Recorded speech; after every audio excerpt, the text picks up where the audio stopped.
Halo semuanya, kembali lagi bersama saya di channel Imanime, sebuah channel yang akan membahas tentang segala keunikan yang ada di Sulawesi Selatan dan masih banyak lagi. Pada video kali ini kita akan membahas tentang 10 keunikan yang ada di Provinsi Sulawesi Selatan. Kalau kita bicara tentang keunikan sih, sebenarnya ada banyak ya. Bahkan saya rasa angka 10 itu terlalu sedikit untuk menggambarkan semua keunikan yang ada di Sulawesi Selatan. Keunikannya banyak sekali pokoknya. Tapi pada video kali ini kita bahas 10 saja dulu ya.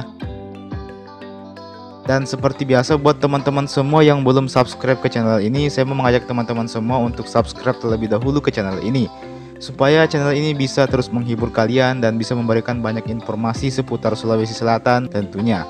Oke, kalau sudah mari kita lanjut. Inilah dia 10 keunikan yang ada di Sulawesi Selatan.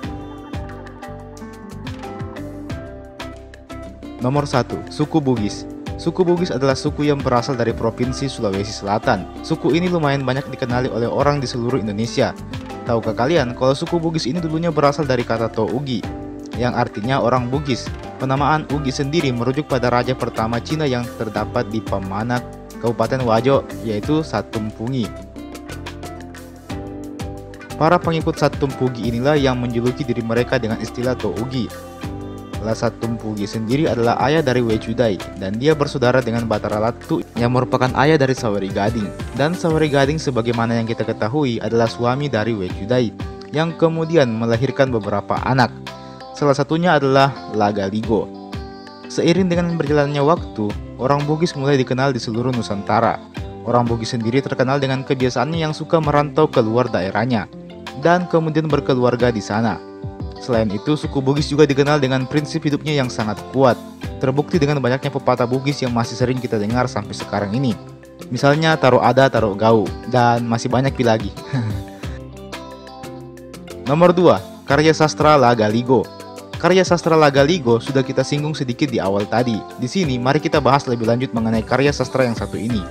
Lagaligo sendiri atau Sure Lagaligo adalah sebuah kitab karya sastra yang menceritakan tentang mitos penciptaan dari peradaban Bugis di Sulawesi Selatan yang diperkirakan ditulis antara abad ke-13 dan 15 dalam bentuk puisi lontara Bugis kuno. Alasan mengapa Lagaligo disebut sebagai karya sastra terbesar di dunia adalah karena kitab ini adalah kitab terpanjang yang pernah ada, bahkan mengalahkan panjangnya kitab Mahabharata dan Ramayana yang ada di India. Sayangnya, sayang seribu sayang, kitab Lagaligo ini sepertinya masih kurang populer di negaranya sendiri, Indonesia. Soalnya anak-anak muda kita kebanyakan lebih tertarik mengenal budaya orang luar dan tidak mengenal budaya mereka sendiri. Coba Miki tanya anak-anak tak atau anaknya tetangga tak, pasti kebanyakan tidak tahu soal Lagaligo. Agak miris rasanya melihat banyak orang asing datang untuk meneliti kitab Lagaligo, sementara kita sendiri justru tidak tahu kalau kita punya kitab atau karya sastra terbesar di dunia. Kapan-kapan saya bikinkan video khusus saja lah soal ini. Nomor 3, suku Kajang dan suku Toraja. Sulawesi Selatan bukan hanya tentang suku Bugis saja, tapi jangan lupakan dua suku paling fenomenal ini, suku Kajang Amatua dari Bulukumba dan suku Toraja dari Toraja. Kedua suku ini sukses menarik perhatian wisatawan lokal maupun asing, karena keduanya punya keunikan tersendiri. Suku Toraja dikenal sebagai suku yang memegang erat tradisi nenek moyang mereka. Bahkan di Toraja sendiri masih ada kepercayaan animisme bernama Aluk Todolo. Beberapa keunikan suku Toraja adalah upacara pemakamannya yang sangat luar biasa, bisa menghabiskan ratusan hewan untuk dikorbankan dan menghabiskan uang hingga miliaran rupiah untuk sekali upacara pemakaman. Belum lagi upacara mak nenek yang bikin kita merinding tapi penasaran gimana gitu.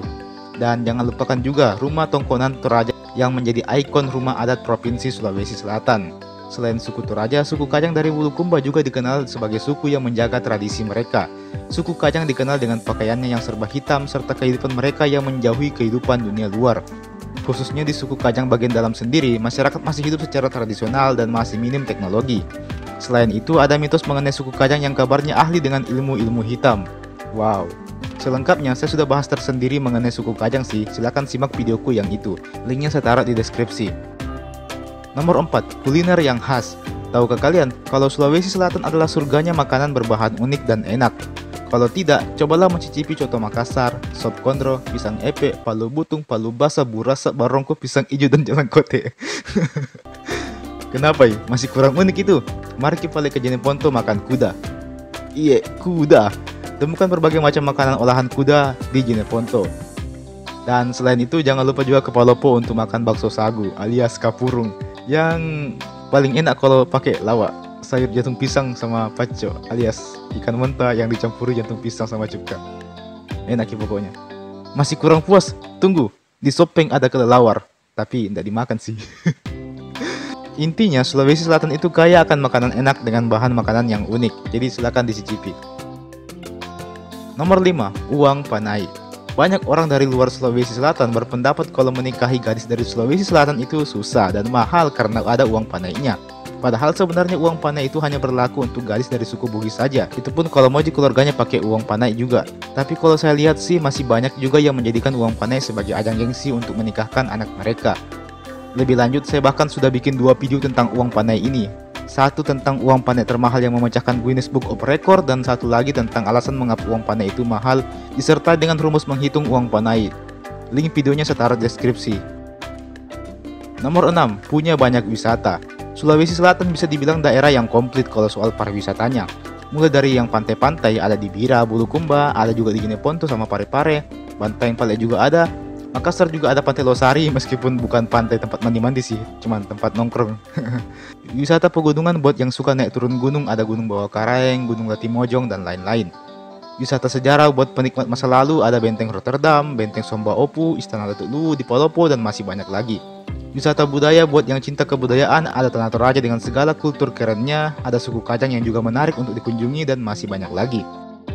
Nomor 7, burung julang. Nah, kalau yang ini pasti banyak di antara kalian yang belum tahu. Tahukah kalian kalau burung julang ini adalah salah satu satwa endemik dari Sulawesi Selatan? Burung ini kian hari makin menipis populasinya, maka tak heran kalau burung ini menjadi hewan yang dilindungi. Burung julang ini juga dijadikan sebagai lambang Balai Konservasi Sumber Daya Alam Provinsi Sulawesi Selatan. Ciri khas burung yang satu ini terletak pada paruhnya yang besar dengan cula di bagian atasnya yang berwarna merah untuk burung jantan dan berwarna kuning untuk burung betina. Selain itu, ukuran burung ini juga lumayan besar, yakni mencapai 104 cm, dengan berat bisa mencapai 2,5 kg. Burung ini juga punya sebutan lain, yakni burung rangkong. Nomor 8, lagu Bugis yang dikenal banyak orang. Jadi sebenarnya bukan hanya lagu-lagu Jawa saja yang digemari banyak orang di Indonesia. Lagu-lagu Bugis pun juga cukup digemari loh. Selain karena lagu Bugis yang terkenal dengan nuansa yang mirip-mirip dangdut yang notabene merupakan musik pemersatu bangsa, juga karena lagu-lagu Bugis dikenal memiliki makna yang mendalam. Dan beberapa lagu Bugis sendiri memang diperuntukkan bagi kaum bucin yang jumlahnya ada banyak di Indonesia. Ya, bucin. Beberapa lagu Bugis yang terkenal antara lain Alosiri Polo 2, Balolipa, Denci Mutaroe, dan masih banyak lagi. Kesiparo adamu. Asik, lanjut Mamang.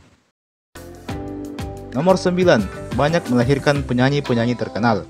Sulawesi Selatan sendiri belakangan ini banyak melahirkan penyanyi-penyanyi berkelas, utamanya dari musik dangdut dan pop, mulai dari Epi Masamba, Ati Selayar, Selvi Sopeng, Ainun Palopo, dan Arif Brata Makassar.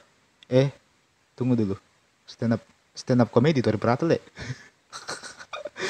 By the way, sebelumnya saya juga sudah pernah bikin video soal penyanyi-penyanyi hebat dari Sulawesi Selatan. Silahkan cek videonya di deskripsi nah.